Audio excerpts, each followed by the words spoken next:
Ahojte, ja som Sima. A ja som Mirka a vy opäť sledujete vašu obľúbenú reláciu Ženy o technike. Sme to zase my.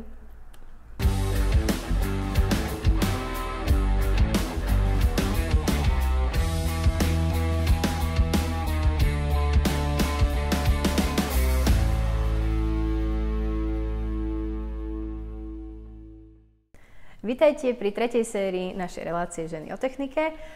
Dnes tu budeme mať opäť ďalšiu zaujímavú tému ako inak, aj keď to nebude úplne pre koncového užívateľa, ale možno aj nejakým spôsobom načrieme do týchto vôd, no viac nám o tom povie náš hosť, ktorého nám už ako tradične predstaví Sima. Už mi prischla táto rola.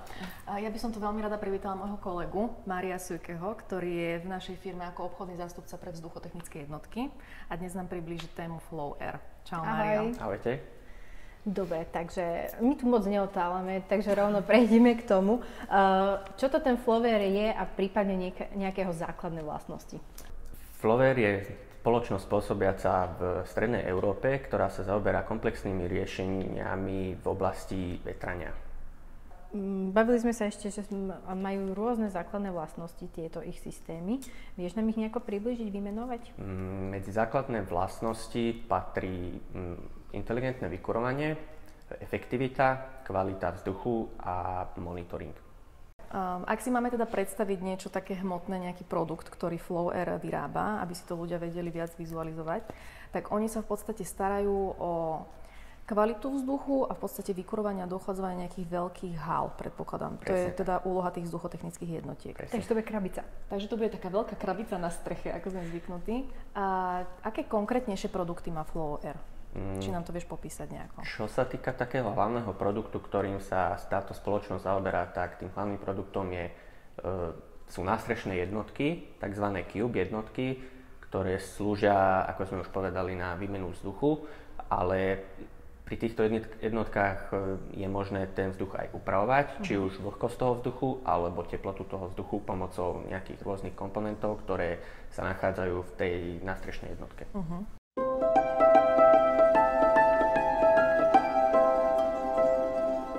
Ja poznám klasickú vzduchotechnickú jednotku a teda Flow Air je tiež nejakým spôsobom vzduchotechnická jednotka.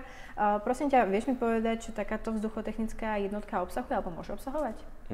V nástrešných jednotkách od spoločnosti Flow Air sa nachádzajú rôzne komponenty, ktoré sa nachádzajú aj v typických rooftopoch, avšak v týchto rooftopoch je možné mať aj napríklad rekuperáciu, ktorá slúži na spätné získavanie tepla. Prípadne tam je povinná vlastne nejaká filtrácia, väčšinou je to G4, F7, F9, M6, M7 a iné. Sú nejaké hotomové kódy, alebo? To je taký jazyk tajný pre tých ľudí zo vzduchariny. Aha. Takže aby som to zhrnula, máme tam rekuperáciu, rôzne druhy filtrácií, zvláštne kódy morzovky a ešte niečo sme zabudli. Môže tam byť aj ako opcia integrované tepelné čerpadlo. Dobre, ja mám hneď teda ďalšiu otázku a chcela by som sa spýtať, v čom sa Flow Air líši od konkurencie? Hlavnými bodmi, v ktorých sa Flow Air odlišuje od konkurencie alebo tzv. Najväčšie výhody tohto zariadenia sú určite možnosť inštalácie bez potruby, prípadne možnosť odpojenia sa od dodatočných zdrojov tepla a chladu a určite veľkou výhodou je aj plug and play autonómna regulácia.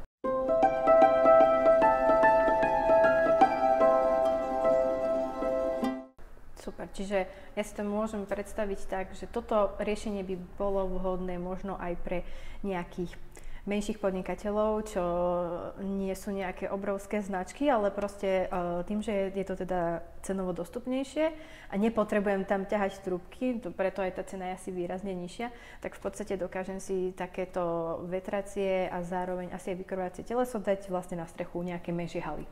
Áno, určite áno, s tým, že jak hovoríme o tom, že to nemá vlastne tie potrubia, tak jediné, čo používateľ musí pripraviť pre tú strechu, je vytvoriť otvor v streche, ktorý je potrebné zaizolovať a tú jednotku tam zhora len ako keby položiť.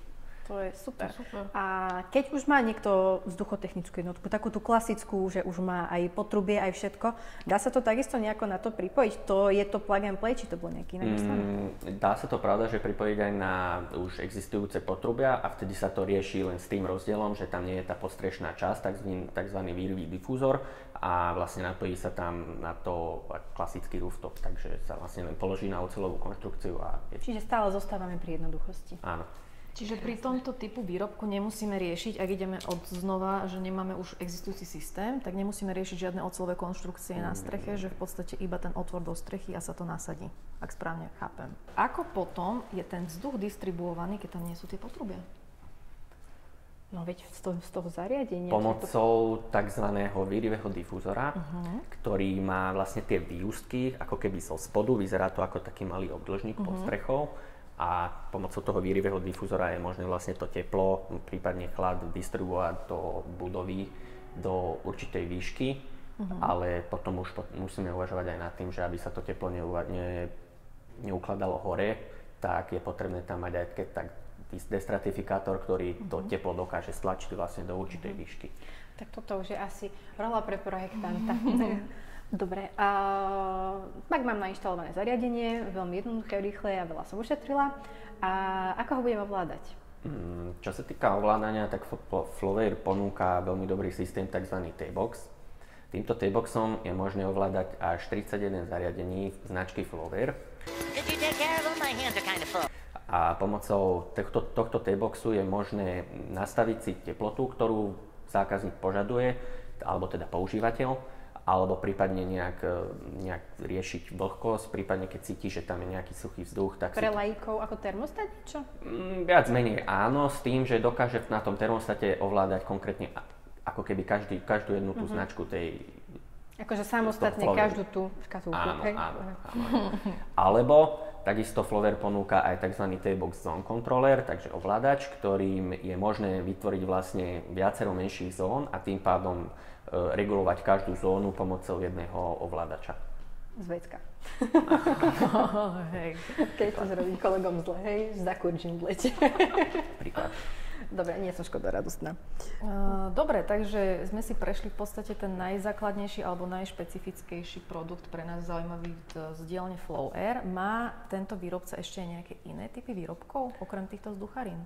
Spoločnosť Flowair ponúka široké spektrum portfólia a tými hlavnými sú teda, ako sme už spomínali, nástrešné jednotky, prípadne dverové clony do rôznych druhov aplikácií, alebo destratifikátory, ktoré sme už tiež spomínali, prípadne tzv. Sahary a iné.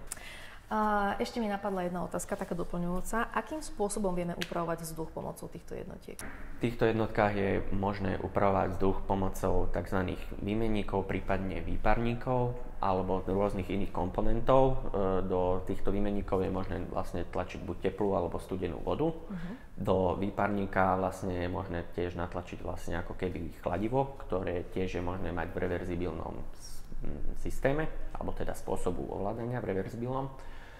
A prípadne tam je ešte možné napojiť vlastne elektrický ohrievač v rôznych radách, alebo keď tak plyn, prípadne ešte tepelné čerpadlo. Takže kopec vecí. Kopec náhodných slov, ktoré nepoznám. Ale nevadí, ja som si urobila dneska domácu úlohu, ale akože až tak ďaleko to nesiahalo. Ale dobre, tak ja som sa dozvedela, čo je to Flowair, aké sú jeho základné vlastnosti. Ďalej som sa dozvedela, že pri ňom dokážem veľa ušetriť a teda, že do akých zariadení miestností ho teda dokážem aplikovať. Čiže do väčších, menších aut, že je to v podstate pre každého. Hej, asi do domu si to nedám, ale voči gustu. Žiaden disputát. A keby si chcela vidieť obrázky, tak si pozri Ženy o technike. Aj tento diel. Dobre, ďakujem Mária veľmi pekne, že si nám objasnil túto tému. A ja ďakujem za pozvanie. A my sa plynulo presunieme. Presne tak. Sme sa dlho nevideli. Sme veľmi radi, ešte vám chceme poďakovať, že ste tu s nami už 2 roky a budete, dúfam, ďalší aspoň jeden. Budete ešte tento tretí. A ďalší diel Žien o technike necháme klasicky zahalený rúškom tajomstva, takže môžete iba hádať a typovať, že čo bude. Presne tak. No a keby ste nás chceli kontaktovať, tak Mirka vám povie, kde môžete. Môžete nás kontaktovať asi najjednoduchšie to momentálne na Instagrame, kde sme ako Ženy o technike. Prípadne máme mail. Máme mail ženy-o-technike@klimaport.sk. Presne tak. A na tento mail nám môžete písať nie len vaše návrhy na témy, ktoré by vás zaujímali, ale takisto, ak ste nejaký podnikateľ, prípadne máte proste nejaké riešenie, ktoré by mohlo potešiť, pomôcť koncovému užívateľovi, tak taktiež nás neváhajte kontaktovať. A my sa tešíme na vás na budúce. Tešíme sa. Ahojte. Čaute. Ahojte.